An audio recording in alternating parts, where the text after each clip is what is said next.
Welcome to Kholeshwar genius CBSE school Ambajogai. Kholeshwar genius CBSE school में आप सभी का स्वागत है। पिछले तासिका में हमने जाना फूलों का नगर इस पाठ के बारे में। उससे हमने सीखा अहिंसा करनी चाहिए, हिंसा नहीं करनी चाहिए। तो इसमें आज हम देखेंगे अगला पाठ। अगले पाठ का नाम है समय पर विजय। समय पर विजय। आइए शुरू करें। गया समय फिर हाथ नहीं आता। हमें आज का काम आज ही कर लेना चाहिए। काम को कल पर टालना ठीक नहीं होता। न जाने कल हमें समय मिले न मिले, या फिर कल कोई दूसरा महत्वपूर्ण काम सामने आ जाए। भीमसेन ने अपने बड़े भाई युधिष्ठिर को किस प्रकार आज ही काम करने के लिए प्रेरित किया, आइए पढ़ते हैं इस कहानी में। संत कबीर कहते हैं, कल करे सो आज कर, आज करे सो अब, पल में प्रलय हो जाएगा तो बहुरे करेगा कब। मतलब आज का काम आज पर ही करना चाहिए, आज का अभ्यास आज ही करना चाहिए, कल पर टालना नहीं चाहिए, क्योंकि कल कौन सा महत्वपूर्ण काम सामने आए ये हम बता नहीं सकते। तो देखते हैं युधिष्ठिर ने अपने भाई को किस तरह काम पर लगाया। मतलब भीमसेन ने युधिष्ठिर को किस तरह काम करने के लिए प्रेरित किया, ये हम जानेंगे इस पाठ में। आइए देखते हैं ये पाठ। दोपहर का समय था। महाराज युधिष्ठिर सभा भवन में सिंहासन पर विराज थे। वे राज्य के कार्य में बहुत अधिक व्यस्त थे। तभी द्वारपाल ने आकर सूचना दी, महाराज, बाहर खड़ा एक व्यक्ति आपके दर्शन करने की आज्ञा चाहता है, उसे भीतर ले लो। यह कहकर युधिष्ठिर पुनः अपने कार्य में व्यस्त हो गए। वह व्यक्ति सभा भवन में आकर हाथ जोड़कर युधिष्ठिर के सामने खड़ा हो गया। वह प्रतीक्षा करने लगा कि महाराज उसकी ओर देखें तो वह अपनी बात कहे, पर युधिष्ठिर राज्य के अधिकारियों में से घिरे हुए काम में इतने मगन थे कि उन्हें उस व्यक्ति की ओर देखने का भी अवसर न मिला। तो देखो कि दोपहर का समय था कि युधिष्ठिर अपने राजभवन में बैठे हुए थे, सिंहासन पर विराजमान थे। वो अपने काम में मग्न थे, मतलब काम से उन्हें फुर्सत नहीं थी। उतने में द्वारपाल आया, कहा कि एक व्यक्ति आपसे मिलना चाहता है, आपके दर्शन करना चाहता है।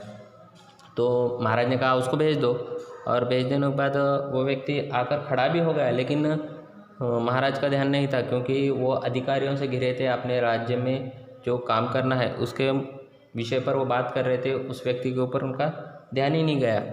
देखिए इस चित्र में कि राजभवन में जो युधिष्ठिर बैठे हुए हैं सिंहासन पर, उनके बाजू में एक व्यक्ति है, हाथ जोड़कर ठहरा हुआ है। लेकिन वो सामने एक मंत्री से बात कर रहे हैं, उनका बिल्कुल भी ध्यान उस व्यक्ति पर नहीं है। तो देखते हैं आगे क्या होता है। उस व्यक्ति ने कई बार अपनी प्रार्थना सुनाने का प्रयास किया, किंतु वह कुछ कह न सका, चुपचाप खड़ा रहा। युधिष्ठिर को जब कार्य से फुर्सत मिली तो उन्होंने उस व्यक्ति की ओर देखा। उसे देखते ही उन्हें ध्यान आया कि उन्होंने स्वयं ही द्वारपाल को उसे भीतर लिवा लाने को कहा था। तो उस व्यक्ति ने बहुत बार प्रयत्न किया कि और ठीक है, मैं अपनी बात कहूँगा, लेकिन महाराज इतने व्यग्र थे, काम में मग्न थे कि उनको वक्त नहीं मिला। और जब उनको वक्त मिला तभी उनको याद आया कि इस व्यक्ति को मैंने ही द्वारपाल को अंदर भेजने के लिए कहा था। युधिष्ठिर राज्य का कार्य में व्यस्तता के कारण कुछ परेशान से थे, अतः उन्होंने जल्दी में उस व्यक्ति से कह दिया, महाशय आप कृपया कल पधारें, मैं कल आपकी बात सुनूंगा, आपकी जो इच्छा होगी पूरी करूंगा। तो युधिष्ठिर अपने कार्य में इतने व्यस्त थे कि उस व्यक्ति को और पहले ध्यान नहीं दे पाए। और जब उनका ध्यान गया कि वो कार्य में इतने व्यग्र थे और परेशान थे कि उनको लगा कि अब इस व्यक्ति से बात करने के लिए मेरे पास समय नहीं है, तो उन्होंने उस व्यक्ति से कहा, महाशय आपकी जो भी इच्छा है वो हम कल पूरेंगे, आपको जो चाहिए वो मैं आपको कल दे दूँगा, तो आप मुझे आकर कब मिलिए, कल मिलिए। वो व्यक्ति तो वापस चला गया, किंतु भीमसेन को यह बात अच्छी नहीं लगी। उन्होंने सोचा कल का क्या भरोसा, कल कोई रहे या न रहे। धर्मराज ने इस व्यक्ति की बात कल पर क्यों टाल दी। यदि थोड़ा समय निकाल कर आज ही उसकी प्रार्थना सुन लेते तो क्या होता। उन्होंने ठीक नहीं किया। तो ये बात जो है वो भीमसेन को अच्छी नहीं लगी कि कोई व्यक्ति एक तो दिन भर वहाँ पर खड़ा रहा और महाराज ने 1 मिनट के लिए भी उसके लिए बात नहीं की, और जब भी बात की उसको कहा कि आप कल आ जाओ।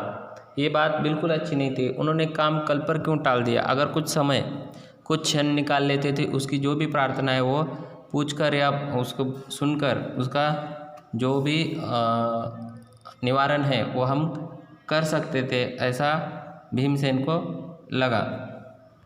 कल देखेंगे इस कहानी में और क्या मोड़ आता है। अगर आपने हमारे यूट्यूब चैनल को लाइक और सब्सक्राइब नहीं किया होगा तो कर दें और बेल आइकन पर क्लिक करें। तब तक के लिए थैंक यू, धन्यवाद, bye, have a good day.